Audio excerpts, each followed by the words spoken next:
now, not emotionally, strategically. Then Ethan suddenly spoke again. And this was the moment his situation became irreversible. "Why is everyone acting like she's innocent?" he snapped. The courtroom turned toward him instantly. His calm mask was finally slipping. "You all hear one crying story, and suddenly I'm the villain?" Maria stared at him in disbelief. Judge Judy's eyes hardened, but Ethan kept going. "This woman recorded me secretly. She chased publicity from day one. Classic deflection pattern. When exposed, certain personalities attack the motives of the victim instead of addressing their own behavior." But Ethan was spiraling emotionally now, and emotional spirals create mistakes, huge mistakes. Judge Judy spoke quietly. "Do you accept responsibility for anything?" Ethan laughed bitterly. "For being born into money, apparently." The audience reacted negatively immediately, because victim playing from privileged individuals rarely lands well publicly. And Ethan still didn't understand that perception mattered now more than legal technicalities. Then Judge Judy asked the question that changed everything permanently. "Mr. Calloway, how many non-disclosure agreements has your family used in private settlements over the last 5 years?" The courtroom froze. Richard Calloway's expression changed instantly, not dramatically, but enough for everyone to see. Danger, real danger. Ethan looked confused now, actually confused, because unlike his father, he clearly did not know where this was heading. Judge Judy lifted another document slowly. "There's a pattern emerging here," she said softly, and suddenly Richard Calloway interrupted sharply for the first time. "Your Honor." Not angry, warden her. That alone terrified the courtroom audience, because billionaires are used to controlling conversations, and Richard just lost control publicly. Judge Judy didn't blink. "No," she said calmly. "We're past interruptions." Then she opened the final document inside the envelope, and the second she read the first line. Even she looked disturbed. Judge Judy stared at the final page for several long seconds without speaking, and that silence, it became heavier than shouting, because by now everyone in the courtroom understood something terrifying. Whatever was written on that document was bad enough to stop even Judge Judy mid-sentence. The audience leaned forward instinctively. Ethan's attorney looked physically ill. Richard Calloway's jaw tightened for the first time all day. And Ethan still didn't fully understand the danger. That's the strange thing about deeply entitled people. They often mistake escalating tension for temporary discomfort instead of existential threat. Judge Judy finally looked up, slowly, carefully. Then she asked one simple question. "Mr. Calloway," her voice calm but colder now, "were you previously involved in another hit-and-run investigation last year in Malibu?" The courtroom exploded. Ethan's head snapped upward. Richard immediately stood. "Objection. Too fast. Way too fast." That reaction alone changed everything, because innocent people usually deny first. Protective people object first. Huge psychological difference. Judge Judy didn't even look at Richard. "Sit down." And for the first time, Billionaire hesitated before obeying. That hesitation told the room something important. Even he no longer knew how much information the court possessed. Judge Judy lifted the document again. "According to sealed civil filings obtained this morning," she paused, "a pedestrian injury case involving your son was privately settled 18 months ago under strict confidentiality terms." Maria looked horrified. Audience members exchanged stunned whispers. And Ethan? His breathing changed. Subtle, but visible. Shorter breaths, tighter jaw.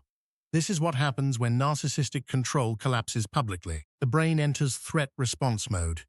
And people in threat mode make catastrophic decisions, Judge Judy continued. The injured party was a food delivery driver named Marcus Lee. Richard leaned toward his attorney, urgently whispering something. Too late? Way too late? Judge Judy already had the room. The settlement amount was reportedly $2.4 million. Gasps spread across the courtroom. Even the producers behind the cameras reportedly stopped moving, because suddenly everyone realized this case might not be an isolated incident. It might be a pattern. And patterns destroy public sympathy instantly. Judge Judy's eyes locked onto Ethan. Did you leave the scene of that accident? Ethan looked toward his father. Massive mistake. Massive. People under pressure instinctively look toward authority figures when searching for rescue. Judge Judy caught it immediately. No, she snapped. Look at me. The courtroom froze again. Ethan slowly turned back toward the bench, and for the first time all afternoon, he genuinely looked nervous. Not annoyed, not arrogant, nervous. I was advised not to discuss that case, he muttered. Translation, not denial. Carefully engineered avoidance. Judge Judy leaned forward. So that's a yes. Richard stood again immediately. This is inappropriate. Judge Judy turned toward him sharply. What's inappropriate is raising a man who thinks wealth replaces accountability. The audience erupted into applause before the bailiff restored order. And here's where things became psychologically fascinating. Ethan suddenly became angry again. Not because the evidence was false, because his social dominance was collapsing publicly. That distinction matters. He wasn't fighting for truth anymore. He was fighting humiliation. You already decided I'm guilty before I walked in here, he snapped. Judge Judy answered instantly. No, Mr. Calloway, her voice lowered. You decided that when you walked through life, believing other people mattered less than you. Silence, pure silence. That sentence hit harder than any evidence so far, because deep down, everyone in the room knew it was true. Maria lowered her eyes emotionally. Even Ethan's attorney stopped trying to interrupt. At this point, the defense strategy itself was collapsing psychologically. Then Judge Judy asked Maria something unexpected. Miss Delgado, why didn't you accept the settlement? Maria looked confused. What settlement? Judge Judy blinked once. Interesting, very interesting. She shuffled through the documents again carefully, then looked toward Richard Calloway. Your office authorized a confidential payment offer 6 days ago. Maria shook her head immediately. I never saw any offer. Now even Richard looked confused. And suddenly, Judge Judy's expression changed, because she had just noticed something critical. A disconnect, one that shouldn't exist. She turned sharply toward Ethan's attorney, who handled communication with the plaintiff. The attorney hesitated. Tiny hesitation, deadly hesitation. My associate. Judge Judy narrowed her eyes. Name, Daniel Mercer. She scanned another page. And then, her face hardened instantly. This was different now. Not disappointment, not irritation. Danger, real danger. You might want to call your associate, she said quietly. The attorney swallowed hard. Why? Judge Judy lifted the document slowly. Because according to these bank transfer records, she paused deliberately, the settlement money was never sent to Miss Delgado. The audience audibly gasped. Maria stared in shock. Richard Calloway looked furious now. Actually furious. And Ethan? He looked completely lost, Judge Judy continued. The funds were redirected into a private holding account under Mercer Legal Consulting. Absolute chaos erupted. People began whispering everywhere at once. Even the bailiff struggled restoring silence, because now the story had transformed completely. This wasn't just privilege anymore. It was corruption, possible theft, possible fraud. And suddenly Ethan Calloway, the arrogant billionaire's son everyone hated 15 minutes ago, didn't even look like the most dangerous person involved anymore. Judge Judy's courtroom instincts activated immediately. You knew about this? She asked Ethan's attorney. The man looked pale. No, but Judge Judy didn't fully believe him.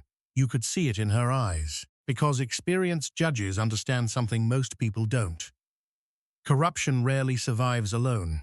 It spreads through silence, complicity, convenient ignorance. Richard stood slowly. This time his composure was completely different. Gone was the polished billionaire calm. Now he looked like a man realizing his empire might be standing on unstable ground. I want every financial document connected to this case preserved immediately, he said sharply toward his legal team. That sentence mattered enormously, because it confirmed even he believed something criminal may have occurred. Then Ethan suddenly spoke again, quickly this time, and weirdly, that made it more disturbing. I didn't know about any money. Judge Judy studied him carefully. And for the first time all day, she seemed uncertain about one thing. Not his arrogance, not his behavior, but his awareness. Could Ethan actually have been manipulated too? Interesting question, because spoiled individuals sometimes become useful shields for smarter people operating behind them. Judge Judy's mind was moving rapidly now. You could almost see it happening. Then she asked the question nobody expected. "Mr. Calloway," she said softly, "who told you to fight this case instead of apologizing?" Ethan blinked just once, but it was enough to expose hesitation, enough to expose influence. And then, very slowly, he turned toward his father. The entire courtroom reacted instantly, because suddenly a horrifying possibility emerged. What if Ethan wasn't acting alone? What if this entire strategy, intimidation, denial, pressure, settlements, had been learned behavior all along? Richard Calloway's face darkened immediately, and for the first time since entering the courtroom, Judge Judy looked genuinely angry. Not at Ethan, at something bigger, much bigger. Then the courtroom doors suddenly opened. A producer rushed inside carrying a phone. He whispered something urgently to the bailiff. The bailiff walked quickly to Judge Judy, whispered in her ear. And whatever he said made Judge Judy go completely silent. She slowly turned toward Richard Calloway, then toward Ethan, then back toward the courtroom audience. Finally, she spoke 5 words that would later go viral across every social media platform in America. "Oh, now I understand everything." Judge Judy sat perfectly still after saying those 5 words. "Oh, now I understand everything." No one moved. Not Ethan, not Richard Calloway, not even the audience, because everyone could feel it. The case had just crossed into completely different territory. And whatever Judge Judy had learned seconds earlier connected everything. The arrogance, the settlements, the intimidation, the hidden payments, all of it. The producer who entered the courtroom remained near the door, visibly nervous. Judge Judy slowly folded her hands, then looked directly at Richard Calloway. "When were you planning to tell your son," she asked quietly, "that your company is currently under federal investigation?" The courtroom detonated, gasps, whispers. One woman in the audience literally stood up in shock. Ethan turned toward his father so quickly, his chair nearly tipped backward. "What?" Richard said nothing, and that silence told Ethan everything. Psychologically, this was the exact moment Ethan's emotional foundation collapsed, because up until now, he still believed one thing with absolute certainty. His father controlled the situation, but suddenly, that certainty vanished. Judge Judy continued calmly. "I've just been informed that Calloway Technologies is being investigated for illegal surveillance contracts and corporate witness intimidation." Maria covered her mouth. Ethan stared at his father in disbelief. "You told me those reports were fake." Richard's eyes hardened instantly. "This is not the place." "No," Ethan interrupted sharply. "You said it was media garbage. Interesting. Very interesting." For the first time all afternoon, Ethan sounded less arrogant than betrayed. Judge Judy noticed immediately, because this case was evolving in real time now. The villain everyone thought they understood suddenly looked more complicated, still guilty of arrogance, still responsible for his behavior, but possibly also shaped by manipulation from above. And Judge Judy understood toxic family systems better than most therapists. Powerful fathers, emotionally neglected sons, wealth replacing morality, public image replacing accountability. She had seen this pattern for decades. Then came the moment nobody expected. Ethan laughed, but not the smug laugh from earlier. This one sounded unstable, almost broken. He rubbed both hands across his face slowly, then muttered, "You used me." The courtroom went silent again. Richard stood immediately. Enough, but Ethan was no longer listening. "You told me settling cases makes people look weak," he said. "You said apologizing invites predators." Richard's expression darkened dangerously. "That's enough." "No," Ethan snapped. "You taught me this." And suddenly, everything became clear.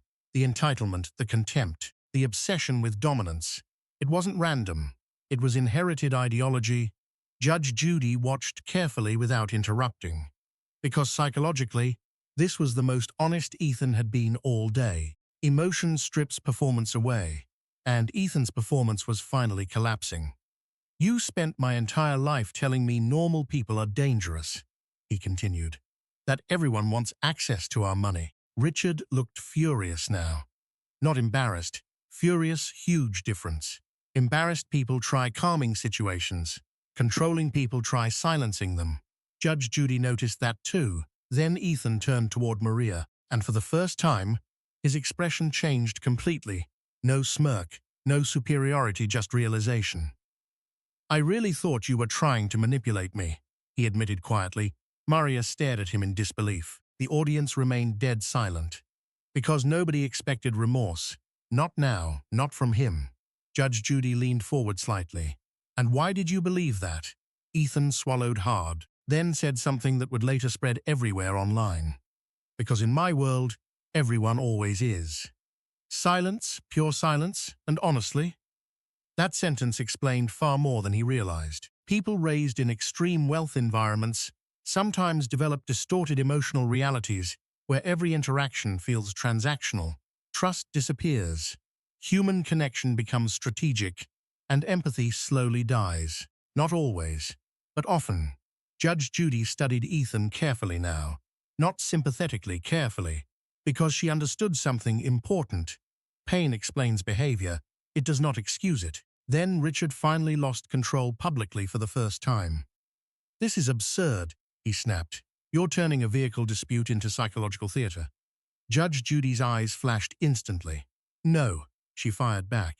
"Your family turned it into that long before this courtroom." The audience erupted again. But Judge Judy wasn't finished. She reached for another document. "Federal investigators believe your company used private intelligence firms to pressure former employees into silence." Richard's attorney stood immediately. "Your Honor." "Sit down." Her voice cracked through the courtroom like thunder, and instantly everyone obeyed. Even the attorneys. That's authority, real authority, not wealth, not intimidation. Presence. Then Judge Judy turned toward Ethan again. "Did you know your father's company paid investigators to monitor journalists?" Ethan looked genuinely shocked.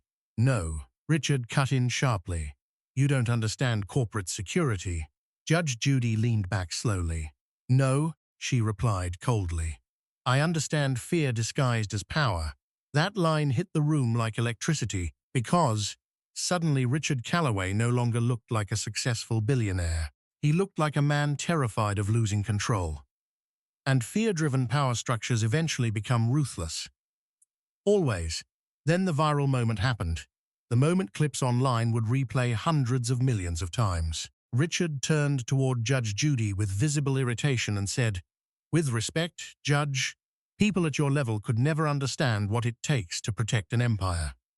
Wrong sentence, wrong room, wrong judge. Judge Judy went completely still. Then she slowly removed her glasses again. The audience already knew someone was about to get destroyed. "You think money creates superiority," she said quietly. "That's your disease." Richard opened his mouth, but she cut straight through him. "No. You're going to listen now." Absolute silence. Judge Judy pointed directly toward Ethan. "You built a child who confuses wealth with identity." Then toward Maria. "You taught him ordinary people exist beneath him." Then toward the attorneys. And somewhere along the line, everyone around you became too afraid of your money to say no. Richard's face tightened, but Judge Judy kept going. "That boy walked into this courtroom, believing human beings could be ranked by net worth." Ethan lowered his eyes. And then came the sentence that made the audience erupt louder than at any other point in the trial. "But here's reality, Mr. Calloway." Judge Judy leaned forward slowly. "A billionaire and a waitress both look exactly the same when character disappears." The courtroom exploded into applause. People stood, actually stood. Even the bailiff struggled hiding his reaction. Ethan sat motionless now, like someone seeing his own life clearly for the first time. Then Judge Judy delivered the final reveal. "The federal investigators contacted this court because one of your company's former consultants confessed this morning." Richard froze, completely froze. Judge Judy's voice sharpened. He admitted your legal team routinely pressured victims into silence through financial intimidation. Maria looked horrified. Ethan stared at his father again. And Richard, for the first time all day, looked afraid. Real fear, not PR concern, not irritation, fear. Judge Judy lifted the final page, slowly. According to testimony received today, she paused. Your son was never supposed to appear in this courtroom. Silence crashed over the room. Ethan blinked in confusion. What? Judge Judy looked directly at him. You were meant to settle this privately. Then she turned toward Richard. But your son's ego became too large to control. And that was the moment Richard finally understood the disaster fully, because this was no longer about a traffic accident. This was now national exposure, corporate scrutiny, federal attention, public humiliation. Everything men like Richard spend billions trying to avoid. Then Ethan quietly asked the question that changed the emotional direction of the entire courtroom. Did you know they threatened her? Richard didn't answer, didn't need to. Ethan's face changed instantly, and suddenly, for the first time since entering court, he looked ashamed. Real shame, not embarrassment, not anger, shame. Judge Judy noticed it immediately, and so did the audience, because the room no longer saw just a spoiled billionaire's son. They saw something more tragic, a man who had inherited power without ever learning humanity. Then Judge Judy prepared to deliver the ruling. And what she was about to say would permanently destroy the Calloway family's public image forever. The courtroom was so quiet before the ruling. Almost didn't feel real anymore. No whispers, no movement, no shuffling papers, just silence hanging over everyone like pressure before a storm. Ethan Calloway sat motionless at the defense table, staring down at his hands. Hours earlier, he walked into court smiling like a man untouchable by consequences. Now, he looked like someone seeing his entire life from the outside for the very first time. And Richard Calloway? The billionaire who spent decades controlling narratives, protecting reputations, and engineering silence through wealth, looked powerless. Not poor, not weak, powerless. That distinction matters. Because money can purchase influence, but it cannot buy back moral authority once the public stops respecting you. And Judge Judy understood that better than almost anyone alive. She adjusted the papers in front of her calmly, then looked directly at Ethan. Stand up. Ethan obeyed slowly. No attitude this time, no smirk, no performance. Judge Judy studied him for several seconds before speaking, and when she finally did, her voice was quieter than anyone expected. Mr. Calloway, do you know what your real problem is? Ethan swallowed hard but said nothing. You think consequences are a tax? Silence, Judge Judy continued. You've lived inside privilege for so long that accountability feels unfair to you. That line landed heavily, because it was true. Not just for Ethan, for thousands of people watching at home too. Judge Judy turned slightly toward the audience cameras. And suddenly the case stopped feeling like entertainment. It felt like a warning. There are people watching this right now, she said, raising children to believe status matters more than character. Then she looked back toward Ethan. And this, she gestured around the courtroom, is where that road ends. No one breathed. Ethan's eyes lowered again. Then came the ruling. Judgment for the plaintiff, Maria Delgado. Applause immediately exploded through the courtroom, but Judge Judy raised her hand. Not finished. Instant silence returned. She looked toward Maria warmly. Miss Delgado spent years working honestly to support her family. Then toward Ethan. You damaged her property, insulted her dignity, attempted intimidation through your family's influence, and displayed extraordinary arrogance throughout these proceedings. Her tone hardened. This court awards Miss Delgado full damages for vehicle repairs, emotional distress, lost wages, legal expenses, and punitive damages. She looked down at the final number. Total judgment, a pause, $250,000. The courtroom erupted. People actually gasped out loud. Maria burst into tears instantly. Her hands covered her face as years of pressure, fear, humiliation, and exhaustion finally collapsed emotionally all at once. But Judge Judy still wasn't done. Not even close. She turned toward the court clerk. I am also forwarding all evidence presented today to federal investigators and the California Bar Association for immediate review. Now the room exploded again, because everyone understood what that meant. This wasn't ending here. The lawsuits, the investigations, the corruption allegations, the intimidation claims. Everything was about to grow much larger. Richard Calloway's attorney leaned toward him, urgently whispering, but Richard didn't respond. He just stared forward blankly, like a man watching decades of carefully constructed power beginning to crack publicly. Then Judge Judy looked toward Ethan one final time, and this became the clip replayed across social media more than any other moment from the case.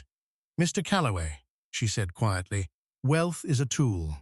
The courtroom remained completely silent. It is not a personality. Ethan's eyes slowly lifted toward her.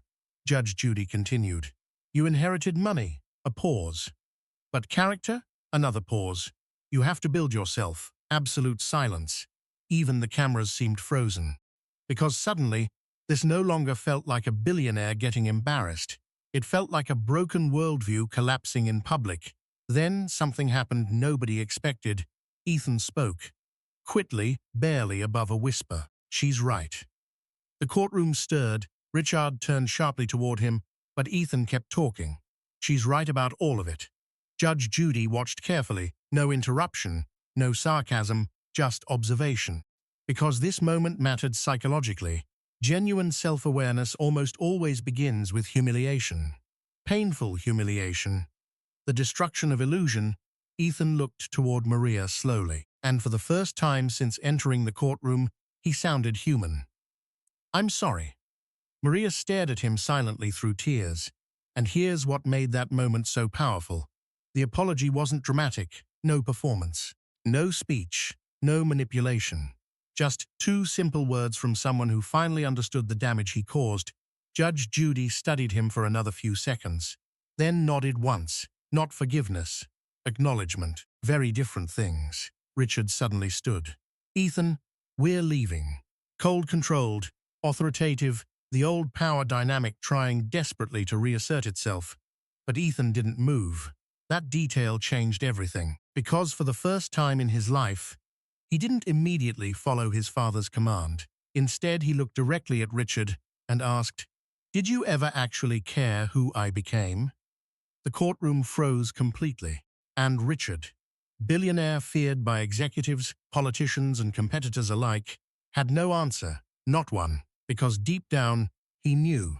He had spent years teaching his son how to protect wealth, but never how to become a decent man.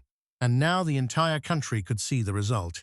Ethan shook his head slowly, almost like he was realizing something tragic in real time. You taught me how to win, he said quietly. But you never taught me when I was wrong. Richard looked genuinely shaken now. Not publicly embarrassed, personally shaken. Huge difference. Judge Judy remained silent, because sometimes the most devastating courtroom moments happen after the ruling. When truth finally lands emotionally, then Maria did something nobody expected. She stood slowly, walked toward Ethan, and despite everything, she handed him a tissue. The audience reacted instantly, because compassion after humiliation is emotionally overwhelming to witness, especially from someone who had every reason to hate him. Maria spoke softly. You still have time to become better. Ethan looked stunned, actually stunned, because people raised in ruthless power environments often expect revenge, not mercy. And that single act of kindness broke something inside him completely. He began crying, not dramatic movie tears. Real ones, the kind people tried desperately to hide. And suddenly the internet's favorite villain no longer looked powerful at all. He looked lost. Judge Judy watched the entire interaction quietly, then finally spoke one last time. This courtroom has seen thieves, liars, scammers, and manipulators. She paused. But the most dangerous people are those who stop seeing others as human beings. Silence then, court dismissed. The gavel struck. And just like that, it was over. But outside that courtroom, the real explosion had only begun. Within hours, clips from the hearing flooded every social media platform in America. You practically own nothing, Judge Judy destroys billionaire's son. Most brutal courtroom reality check ever televised. Judge Judy humiliates privileged millionaire family. The footage gained over 300 million views in 10 days. Former employees of Callaway Technologies began coming forward publicly. Federal investigators expanded their inquiry. Multiple executives resigned, several private settlements were reopened, and Richard Callaway's company lost nearly $4 billion in market value within a month. But strangely, the person whose life changed most wasn't Richard.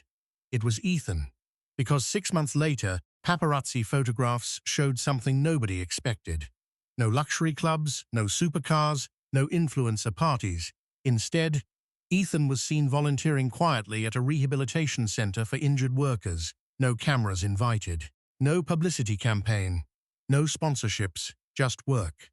Apparently, for the first time in his life, he was trying to understand people outside his own world. Maria Delgado eventually used part of the settlement money to help open a non-profit legal support center for low-income workers facing intimidation from wealthy employers and corporations.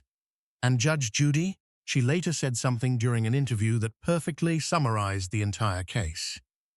Money doesn't destroy people. She smiled slightly. It reveals them. And that line became the final viral clip, because millions of viewers recognized something uncomfortable in this story. The courtroom battle was never really about wealth. It was about humanity.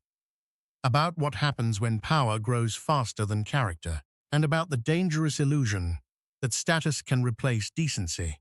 In the end, billionaire's son entered court believing he owned everyone around him. But he left learning the one thing his money could never buy: respect.